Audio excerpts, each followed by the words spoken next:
Assalamualaikum warahmatullahi wabarakatuh. Ketemu lagi dengan Kebilo Channel. Kali ini kita akan melihat tanaman timun atau mentimun. Mentimun adalah salah satu sayuran yang penting dan cocok dibudidayakan. Alasannya adalah tingginya ini tanaman timun dengan luas lebih kurang 1 hektar dengan menghabiskan benih lebih kurang 18 bungkus.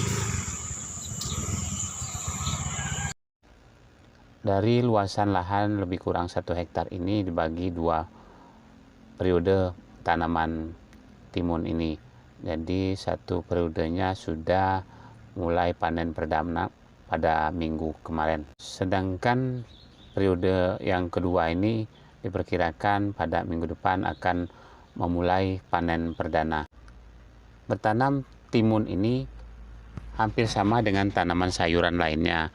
Dia membutuhkan tanah yang gembur dan tidak terlalu basah. Ini sudah melalui pengolahan tanah, pemupukan dasar, dan pengapuran. Pada tanaman timun kali ini juga menggunakan mulsa untuk mengurangi berkembangnya gulma serta menjaga kelembapan tanah di sekitar tanaman timun. Untuk penyiraman tanaman timun ini dilakukan setiap hari dengan irigasi tetes. Jadi penyiraman dilakukan menggunakan mesin selama 1 jam setiap hari. Pemupukan dasar sudah dilakukan sekarang pada masa pertumbuhan atau perawatan ini menggunakan pupuk susulan, yaitu menggunakan NPK dengan cara diencerkan lalu disiramkan di pangkal batang tanaman timun ini. Tanaman timun ini yang luasnya sekitar 1 hektar ini dirawat atau dikelola oleh 2 orang petani. Sejak tanam hingga produksi pertama ini, tanaman timun ini baru 2 kali dilakukan pengendalian atau penyemprotan pestisida, karena jarang sekali ditemukan hama ataupun penyakit pada tanaman timun kali ini. Ajir atau lanjaran pada tanaman timun ini menggunakan kayu balok yang ukurannya kira-kira 4 cm kali 4 cm. Dibantu dengan mengikatkan tali atau berupa benang dari ajir yang sudah disilangkan tadi ke ajir yang selanjutnya, sehingga dapat mengurangi penggunaan ajir atau lanjaran. Tentu ini dapat menghemat biaya pengeluaran atau biaya produksi untuk tanaman timun. Estimasi hasil dari produksi tanaman timun ini adalah sekitar 20 sampai 25 ton per hektarnya.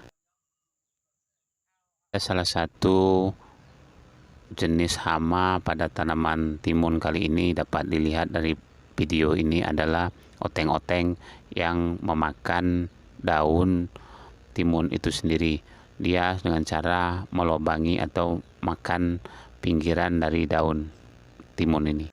Hama yang ditemukan adalah selain oteng-oteng ini ada juga ulat. Ada beberapa pohon yang terserang ulat tapi sudah dikendalikan dengan menggunakan pestisida. Dengan teknologi bertani sekarang ini sangat dimudahkan. Sebagai contoh, untuk pengolahan tanah sudah menggunakan traktor, kemudian bedengan sudah ditutup dengan mulsa. Dengan sendirinya ini akan mengurangi penyiangan atau pembuangan gulma, karena dengan adanya mulsa ini gulmanya akan terhambat pertumbuhannya. Kemudian kelembapan tanah akan terjaga dengan adanya mulsa ini. Kemudian ada juga teknologi yang terbaru juga menggunakan irigasi tetes ini. Jadi petani cukup menghidupkan mesin selama 1 jam untuk menyiram tanaman timun seluas 1 hektar ini. Bibit pestisida dan pupuk sudah mudah didapatkan di toko-toko pertanian yang berada di pedesaan atau di kecamatan atau di kota, ibu kota kabupaten. Namun yang sangat penting dalam usaha pertanian ini adalah pemasaran hasil, karena pemasaran hasil dan harga produk pertanian itu sangat menentukan faktor keberhasilan petani dalam berusaha tani. Sebagai contoh, saat ini harga timun sudah mencapai harga 7.000 di tingkat petani.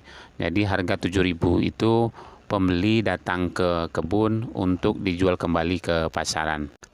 Dengan harga seperti ini, petani bergairah menanam sayuran, terutama timun ini, karena pemasarannya pasti dan hasil yang akan ditargetkan insya Allah akan tercapai.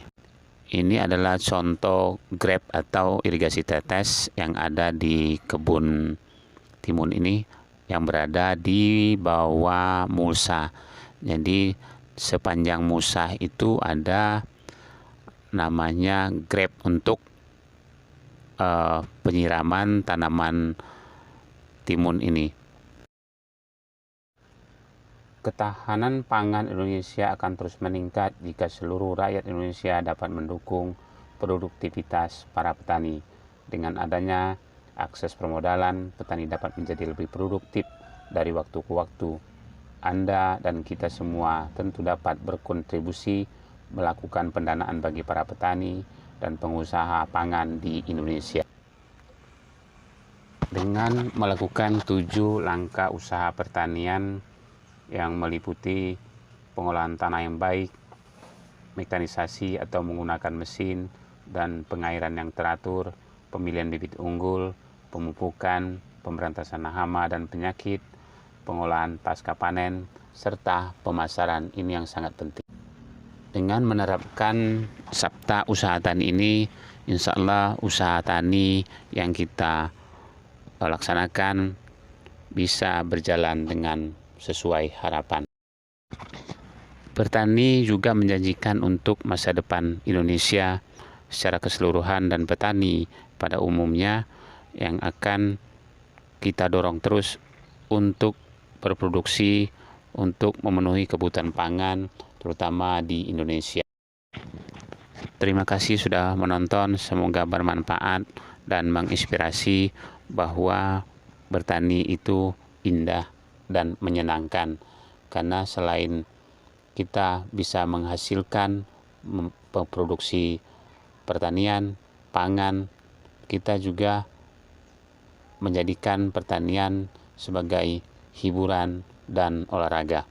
Semoga petani-petani kita sehat, sejahtera, dan bahagia. Jangan lupa subscribe, like, and share, serta komennya.